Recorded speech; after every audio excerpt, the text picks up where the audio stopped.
Bismillahirrahmanirrahim. Assalamualaikum warahmatullahi wabarakatuh. Salam rekan-rekan. Pada kesempatan kali ini, saya akan menjelaskan tentang apa itu regresi dan bagaimana kita mencari, ya, mencari persamaan regresi. Nah, untuk mencari persamaan regresi, maka sekarang sudah banyak sekali alat yang bisa kita gunakan untuk mengolah data. Ya. Bisa gunakan SPSS, Avius, Stata, Microstat, atau mungkin kalau kita hanya memiliki uh, software Excel, kita bisa gunakan untuk mencari persamaan regresi. Oke ya, di sini saya memiliki data tentang konsumsi, ya, dan pendapatan. Nah, kalau kita membuat sebuah regresi hubungan antar variabel, jadi di sini ada dua variabel ya, konsumsi sama pendapatan. Maka kita harus menentukan dulu mana variabel bebas dan mana variabel terikat.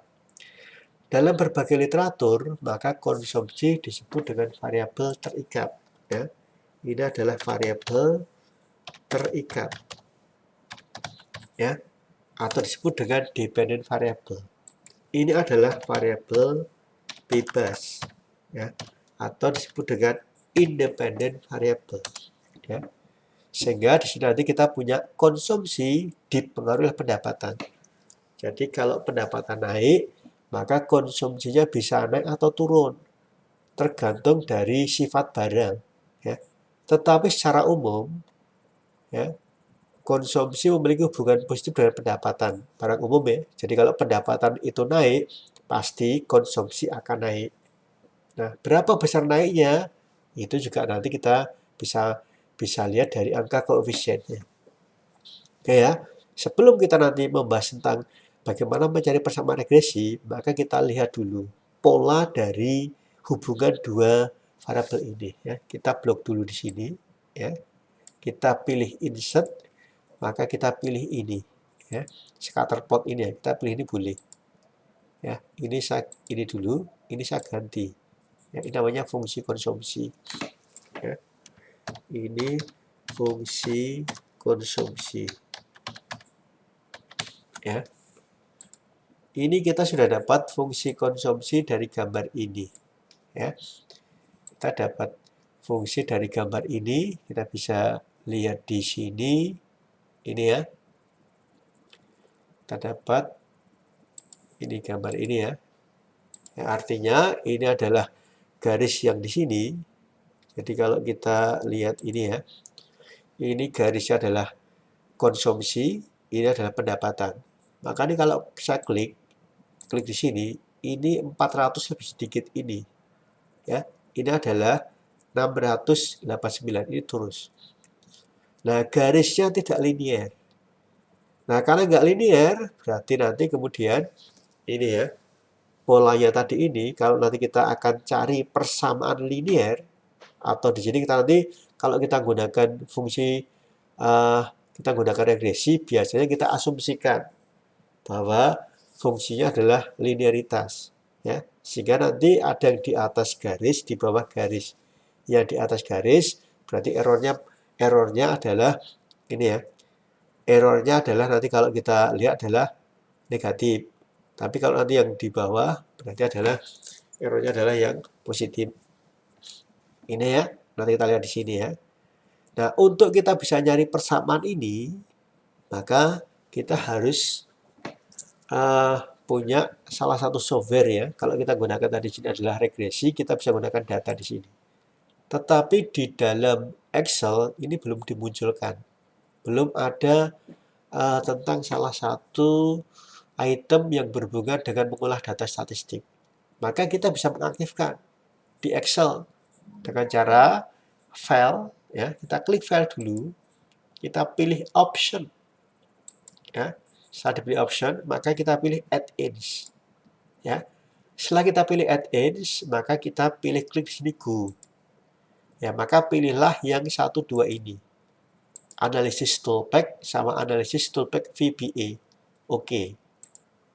nunggu sampai nanti muncul. Nah, ini sudah kemudian bahwa Excel yang kita miliki sudah bisa digunakan untuk pengolahan data. Apa isinya di sini? Kita klik, maka muncul inilah toolnya. Ada di sini ANOVA single factor, ANOVA two factor with replication, ada correlation, covariant, ada moving average, ada random, ada regression, ada sampling, ada t-test, ada z-test, dan seterusnya. Oke ya. Nah sekarang kita ingin melihat pola gambar ini ya. Jadi gambar ini nanti ya, bagaimana persamaan garisnya ya. Persamaan garisnya ini, maka muncullah tadi ini ya. Ini bisa kita lihat dengan cara apa? Dengan cara kita klik dulu data analisis, kita gunakan regresi ya. Kita kemudian klik OK. Klik OK di sini ya. Setelah kita klik tadi, kita lihat tadi variabel terikat itu Y ya. Kita klik di sini, kita gunakan variabel terikat ini ya. Klik di sini.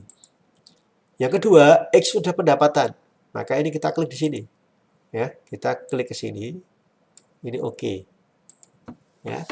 Kemudian label itu ini konsumsi pendapatan. Maka kita munculkan.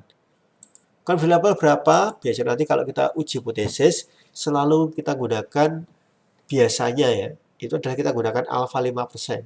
Berarti konfirmable-nya adalah 1 kurangi alfa. Alfanya 5%, 95%. Outputnya di mana? Klik di sini.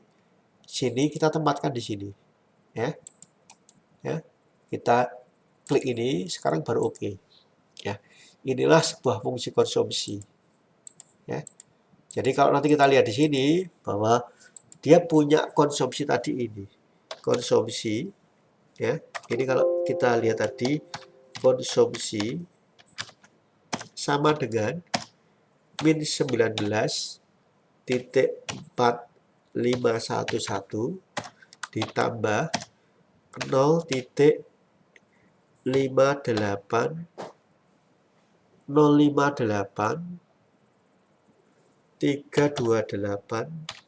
ini pendapatan ya.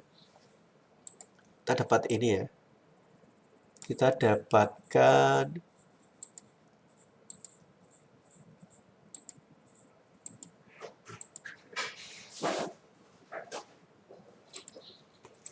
ini ya persamaannya ya.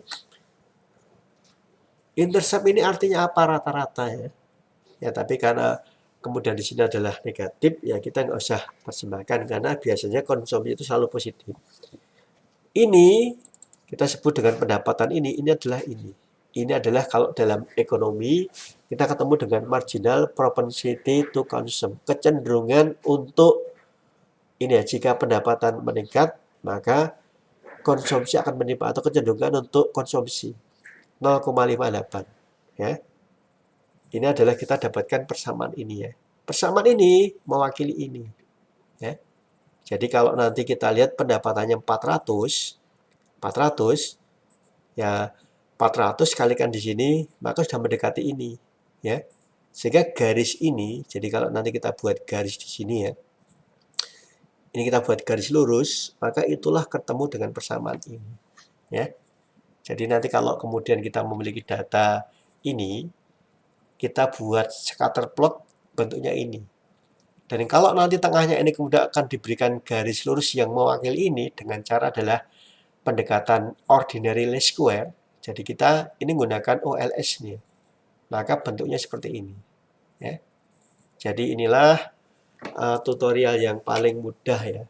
Bagaimana kita menghubungkan antara dua variabel bebas dan terikat dan mencari hubungannya. Ini kita sudah ketemu, ini adalah data, ini gambarnya, ini hasil persamaan. Dan kalau kita lihat korelasinya, nanti kita bisa gunakan ini ya, kita gunakan multiple R ini. 0,98. 98% ini ya. Ini kalau nanti hubungannya sangat kuat ya, karena mendekati 1. Jadi pendapatan itu memiliki pengaruh terhadap konsumsi, dibuktikan dengan korelasinya mendekati 1 dan bertanda positif. Ini ya. Nah, ini adalah tutorial yang sangat sedikit. Mungkin ini yang bisa saya berikan. Kurang lebih maaf. Assalamualaikum warahmatullahi wabarakatuh.